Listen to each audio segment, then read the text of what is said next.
ನಮಸ್ತೆ, welcome back to my channel. ನಾನಿವತ್ತು ಅಡವಿ ಸೊಪ್ಪಿಂದು ಮಸ್ಸೊಪ್ಪು ಮಾಡ್ತಾಯಿದ್ದೀನಿ. ಇದು ಕೋಲನ್ನೆ ಸೊಪ್ಪು ಮತ್ತು ಎಲ್ಲ ಮಿಕ್ಸ್ ಸೊಪ್ಪು. ಅಡವಿಲಿ ಇವಾಗ ಹೊಲ್ದಾಗ ಹೋದಾಗ ಎಲ್ಲ ಕಿತ್ಕೊಬರ್ತೀವಲ್ವ, ಅದರೊಳಗಡೆ ಕಿತ್ಕೊಬಂದಿರೋದು ಹೊಲ್ದಾಗ್ಲ ಸೊಪ್ಪು. ಕಾಶಿ ಸೊಪ್ಪು, ಕಾಕುಂಚೆಣ್ಣು ಸೊಪ್ಪು ಅಂತೀವಿ ನಾವು, ಕಾಕುಂಚೆಣ್ಣು ನೋಡಿರಿ. ಇದು ಸ್ವಲ್ಪ ಐತೆ ಅದು, ಆದರೆ ಇದು ಜಾಸ್ತಿ ಕೋಲನ್ನೇದೇ ಜಾಸ್ತಿ ಇರೋದು. ಅನ್ನೆ ಸೊಪ್ಪು ಅಂತಾರೆ ಕೆಲವು ಕಡೆ, ಇನ್ನು ಕೆಲವು ಸೈಡ್ ಬೇರೆ ಬೇರೆ ಥರ ಕರೀತಾರೆ. ನಾವು ಇದನ್ನು ಅನ್ನೆ ಸೊಪ್ಪು ಅಂತ ಕರಿತೀವಿ. ಇದನ್ನು ನೀರು ಒಯ್ದು ತೊಳೆಯೋಕೆ ಇಡ್ತೀನಿ. ಆಮೇಲೆ ಕುಕ್ಕರ್ಗೆ ಎಷ್ಟು ಬೇಕೋ ಅಷ್ಟು, ನಮಗೆ ಸಾಂಬಾರು ನೋಡಿ ಎಷ್ಟು ಬೇಕು ಅನ್ನೋದು ನೋಡಿ ಬೇಳೆ ಹಾಕೋಬೇಕು. ನಾನು ಇವು ಮಾಮೂಲಿ ಬೇಳೆ ಒಂದು ಸ್ವಲ್ಪ ಹಾಕ್ಕೊತಾ ಇದ್ದೀನಿ. ಆಮೇಲೆ ಇವು ಮಸೂರು ದಾಲ್ ಬರುತ್ತಲ್ವ, ಅವನ್ನ ಸ್ವಲ್ಪ ಹಾಕ್ತಾಯಿದ್ದೀನಿ. ಎರಡು ಹಾಕ್ಬಿಟ್ಟು 2 ಸರಿ ತೊಳಿತೀನಿ. ನೋಡಿ, ಇದು ನೀರು ಹಾಕಿ ನೆನೆಸಿಟ್ಟಿದ್ದೀನಿ.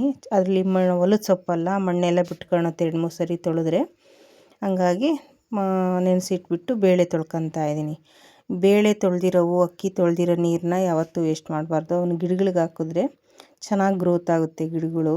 ಸಣ್ಣ ಪುಟ್ಟ ಮನೆ ಮುಂದೆ ಹಾಕ್ಕೊಂಡಿರ್ತೀವಲ್ಲ ಪಾಟಲ್ಲಿ, ಅವೆಲ್ಲ ಚೆನ್ನಾಗಿ ಬರ್ತವೆ. ನಾನು ಅದೇ ಥರನೇ ಹಾಕ್ತಾಯಿರ್ತೀನಿ. ಅಕ್ಕಿ ತೊಳೆದಿದ್ದ ನೀರು, ಬೇಳೆ ತೊಳೆದಿದ್ದ ನೀರು, ತರಕಾರಿ ತೊಳೆದಿದ್ದ ನೀರು ವೇಸ್ಟ್ ಮಾಡಲ್ಲ. ಮತ್ತು ಆಮೇಲೆ ಬೆಳ್ಳುಳ್ಳಿ ಹಾಕ್ತಾಯಿದ್ದೀನಿ ಸ್ವಲ್ಪ. ನೋಡಿ, ಎಲ್ಲ ನಮಗೆ ಎಷ್ಟು ಬೇಕು ಕ್ವಾಂಟಿಟಿ ಆ ಥರ ಹಾಕ್ಕೋಬೇಕು. ನಾನು 2 ಈರುಳ್ಳಿ, 2 ಬದನೆಕಾಯಿ, ಖಾರಕ್ಕೆ ತగ్గಟ್ಟೆ ಹಸಿಮೆಣ್ಸಿನ್ಕಾಯಿ, ಒಂದು 4 ಟೊಮೊಟೊ ಹಣ್ಣು ದೊಡ್ಡ ಸೈಜು, ಇವನ್ನೆಲ್ಲ ಹಚ್ಚಿಟ್ಕೊಂಡು ಒಂದೇ ಸರಿ ಹಾಕ್ಕೋಬೋದು. ಇವು ಸ್ವಲ್ಪ ಕತ್ರಿಲಿ ಕಟ್ ಮಾಡ್ಕೊಂಡು ಹಾಕೊಂಡ್ರೆ ಚೆನ್ನಾಗಿ ಮಸಿವಾಗ ಚೆನ್ನಾಗಿ ನಗ್ಗುತ್ತೆ. ಇಲ್ಲ ಅಂದರೆ ಹಂಗಂಗೆ ಇರುತ್ತೆ ಹಸಿಮೆಣ್ಸಿನ್ಕಾಯಿ. ಈ ಥರ ಎಲ್ಲ ಹಾಕ್ಕೊಬಿಟ್ಟು ಸ್ವಲ್ಪ ಅರಿಶಿನ ಹಾಕ್ಕೋಬೇಕು. ಕಲರ್ಗೆ ಅರಿಶಿನ ಹಾಕಿದ್ರೂ ಟೇಸ್ಟ್ ಬರುತ್ತೆ. ಅರಿಶಿನ ಹಾಕ್ತಾಯಿದ್ದೀನಿ ಸ್ವಲ್ಪ. ಆಮೇಲೆ ಧನಿಯಾ ಪುಡಿ 1 ಸ್ಪೂನಷ್ಟು ಧನಿಯಾ ಪುಡಿ ಹಾಕ್ಕೊಂಡು, ಮತ್ತು ಆಮೇಲೆ ಹುಣಸೆಹಣ್ಣು ಹಾಕ್ಕೋಬೇಕು. ಹುಣಸೆಹಣ್ಣು ಎಷ್ಟೇ ಟೊಮೊಟೊ ಹಾಕಿದ್ರೂ 1 ತೊಳೆ ಆದರೂ ಹುಣಸೆಹಣ್ಣು ಹಾಕ್ಕೊಂಡ್ರೆ ರುಚಿ ಬರುತ್ತೆ ಸಾಂಬಾರು. ನೋಡಿ, ನಾನು ಅದನ್ನು ತೊಳೆದು ಹಾಕ್ಕೊತಾ ಇದ್ದೀನಿ. ಆಮೇಲೆ ಒಂದು ಸ್ವಲ್ಪ ಜೀರಿಗೆ ಹಾಕಬೇಕು. ಒಗ್ಗರಣೆಗೂ ಹಾಕಬೇಕು ಜೀರಿಗೆ. ಇದು ಬೇಯಕ್ಕೂ ಹಾಕ್ತಾಯಿದ್ದೀನಿ ನಾನು ಸ್ವಲ್ಪ. ಆಮೇಲೆ ತೊಳೆದಿಟ್ಕೊಂಡಿದ್ನಲ್ಲ, ಅದನ್ನೆಲ್ಲ ಒಂದು ತಟ್ಟೆಗೆ ತೆಗ್ದಿಕ್ಕಿಟ್ಟಿದ್ದೆ ಸೊಪ್ಪನ್ನ.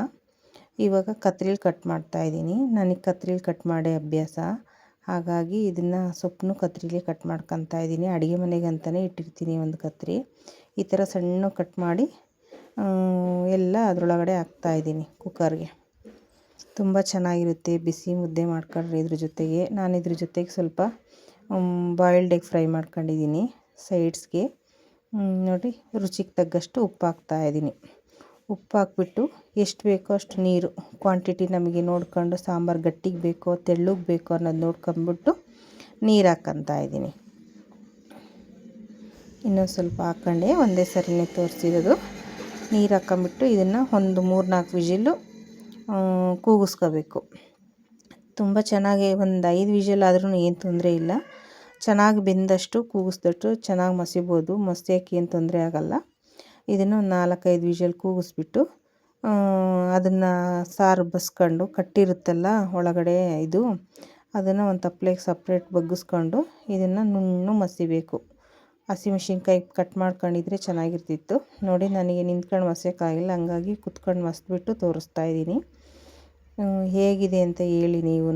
ಚೆನ್ನಾಗಿದ್ದರೆ ಒಂದು ಲೈಕ್ ಕೊಡಿ. ಹೊಸದಾಗಿ ಸ್ಟಾರ್ಟ್ ಮಾಡಿದ್ದೀನಿ ಯೂಟ್ಯೂಬ್ನ, ಸಬ್ಸ್ಕ್ರೈಬ್ ಮಾಡ್ಕೊಳ್ಳಿ ಎಲ್ಲರೂ. ಇದೇ ಥರ ನನಗೆ ತಿಳಿದಿರೋ ಹಾಗೆ ನಾನು ಹೇಳ್ಕೊಡ್ತಾ ಇರ್ತೀನಿ.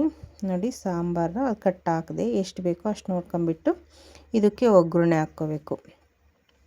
ನಾನು ಎಣ್ಣೆ ಸ್ವಲ್ಪ, ಮತ್ತು ಆಮೇಲೆ ಸಾಸಿವೆ, ಜೀರಿಗೆ ಇವನ್ನೆಲ್ಲ ಹಾಕ್ಬಿಟ್ಟು ಒಗ್ಗರಣೆ ಹಾಕಿ ಇದರೊಳಗಡೆ ಮಿಕ್ಸ್ ಮಾಡಬೇಕು. ನೋಡಿ, ಹಸಿಮೆಣ್ಸಿನ್ಕಾಯಿ ಕತ್ರಿಲಿ ಕಟ್ ಮಾಡಿದರೆ ಚೆನ್ನಾಗಿರ್ತಿತ್ತು, ಹಂಗಾಗಿ ಹಂಗೆ ಹಾಕಿದ್ದೀನಿ. ಹಂಗಂಗೆ ಇದೆ. ಒಂದೆರಡು ಎಣ್ಣೆ ಹಾಕಿದ್ದೀನಿ. ಸ್ವಲ್ಪ ಎಣ್ಣೆ ಕಾದಾದಮೇಲೆ ಸಾಸಿವೆ, ಜೀರಿಗೆ, ಕರಿಬೇವಿನ ಸೊಪ್ಪು ಹಾಕಬೇಕಾಯ್ತು. ಕರಿಬೇವಿನ ಸೊಪ್ಪಿಲ್ಲ, ಹಂಗಾಗಿ ಬರೀ ಸಾಸಿವೆ ಜೀರಿಗೆ ಹಾಕಿದ್ದೀನಿ.